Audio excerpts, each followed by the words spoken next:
All right, y'all. So today I want to go do some work to the B6 A4 today. Today I want to install the 034 Motorsports diverter valve I bought for the B6 A4 here.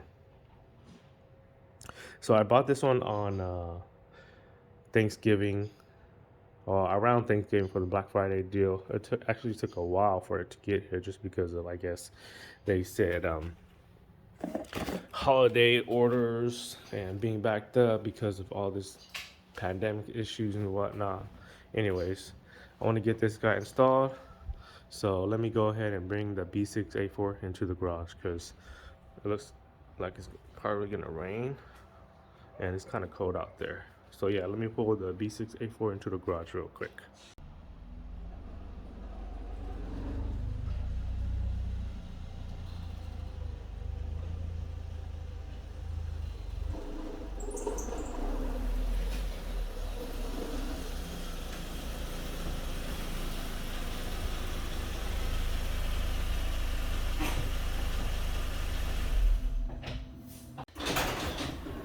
All right, so let's check out this diverter valve real quick. It's actually a really nice piece. Check the inside here too, if you can kind of see. No, you can't, but it's already all lubed up and basically ready to go and ready to be installed. Just taking a quick look at this, it looks like it's going to be a pretty simple install. Just a large hose down here, another large hose down here, and a smaller hose up here. And I'm pretty sure that the stock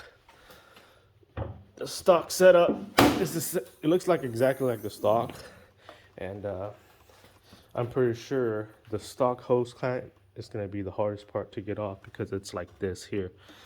You can see that those stepless ear clamp, and the only way to basically get those off is to cut that piece off here, this very tip, or they call it the ear portion of the clip. Just got to cut that off, and from what I've seen, it's the diverter valve is all the way down there, so space is going to be a little bit tight. And to get access to that, I think the best way would be to take the little snorkel off and the passenger side headlight off, and that should give me a little bit more accessibility to that diverter valve. So let me go ahead and remove the snorkel and the headlight first, and then see how much space I actually got in there. Alright guys, so before I get this video started, it'll be great if you can help support my channel. YouTube is telling me that most of my viewers are not subscribed to my channel, and all you need to do to subscribe to my channel is hit that red or click that red subscribe button. Thanks guys. Okay, so to be able to take the snorkel off, all of this is 2 Phillips screws holding it here, and back on this side you just pull and pop it out. For the headlights, you have some T30 screws. You have 1, 2 up top here. Take those out all the way, and there's 1 down here and 1 over there, and those you just loosen it up. You don't need to take it out all the way. Let me see. There's 1 right there, and there is this. Can't really show that, but anyways, this 1 down here. So let me go ahead and take those off real quick. Snorkel and headlight is out. Now let me show you where it's at. It's right down there. Can you guys see that? Let's focus camera. Come on.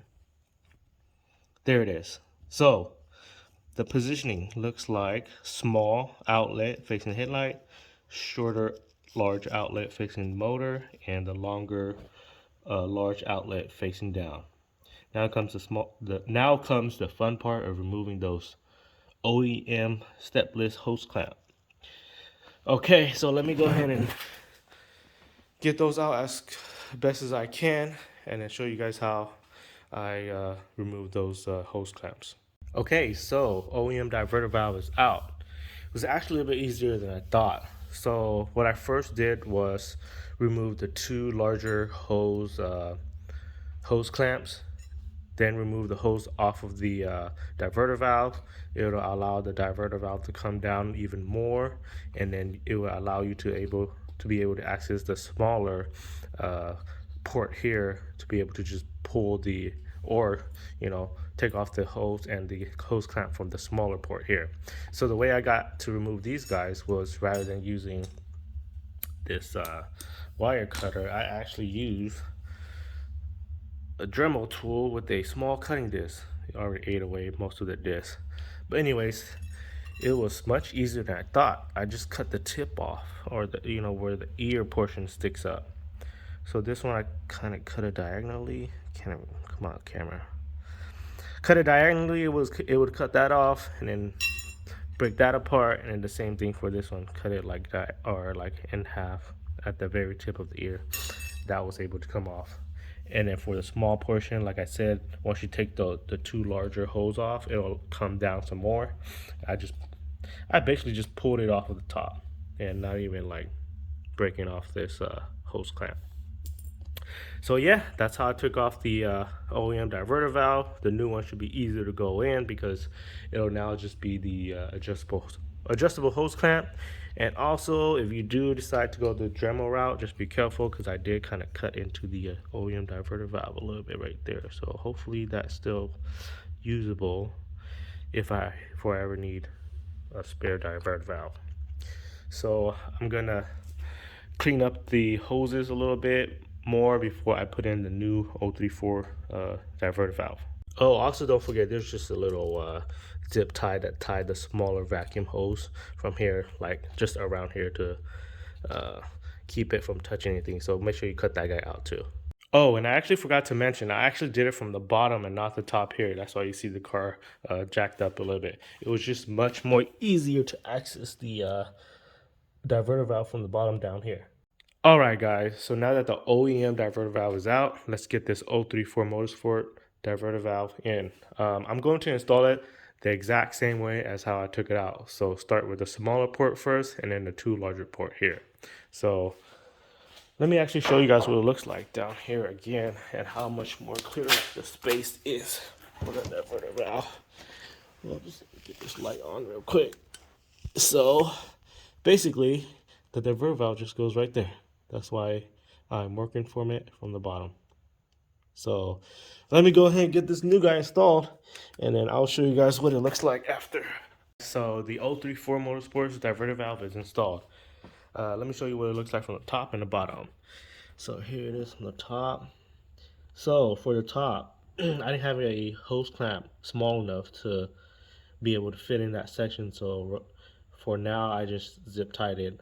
I've also seen and heard from a lot of people that they also zip tied it. So I think I should be good to go from there. I'm gonna go look for a smaller hose clamp when I get the chance, but that should be good for now. And let me show you from the bottom here. And there it is. So it should be all buttoned up and ready to go. Now what I'm going to do is start the car and see if there are any vacuum leaks, and if there are not, put the car back together and take it for a test drive. So let me go ahead and start the car and see if there's any vacuum leak.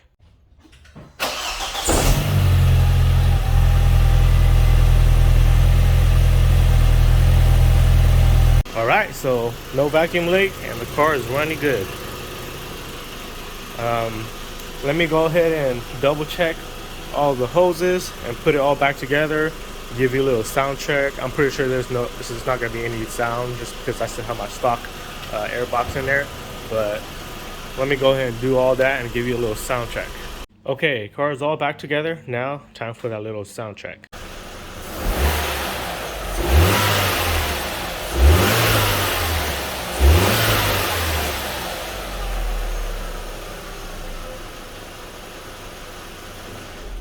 So there's that little sound check.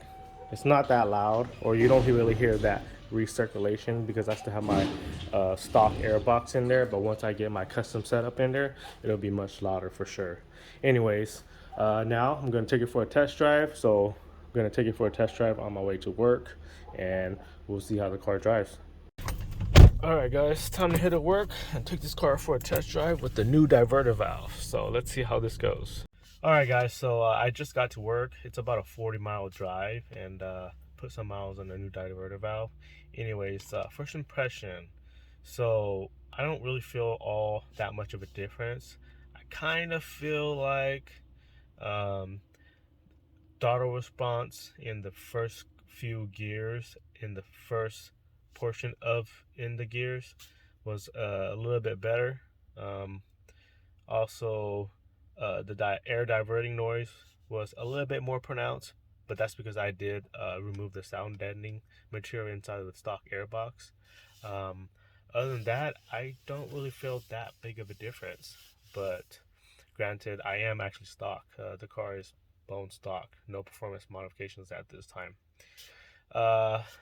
I'm actually pretty happy with my purchase. I know that in the future it'll definitely benefit, because I do plan to do some more performance modifications. For example, injectors and a tune. But other than that, so far so happy.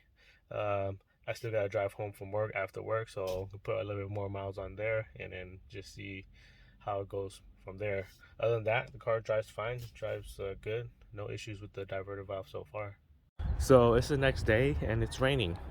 Anyways, I drove the car about total 80 miles yesterday, and the car didn't give me any issues and it drove great. So I think it was a good purchase. It's definitely going to help me out later in the future when I start doing performance mods, and that's actually happening real soon, because parts are already on order and are on the way here. But that's going to end the video here, and I hope that this video can help you guys out on installing a diverter valve, whether it be OEM or aftermarket, or maybe even helping you guys decide on if you guys want the 034 Motorsports diverter valve. So thanks for watching this video, guys. Don't forget to subscribe to help support my channel, comment any sort of feedback to help my channel grow, and like this video if you find it helpful. Thanks, guys. I'll see you guys in the next video.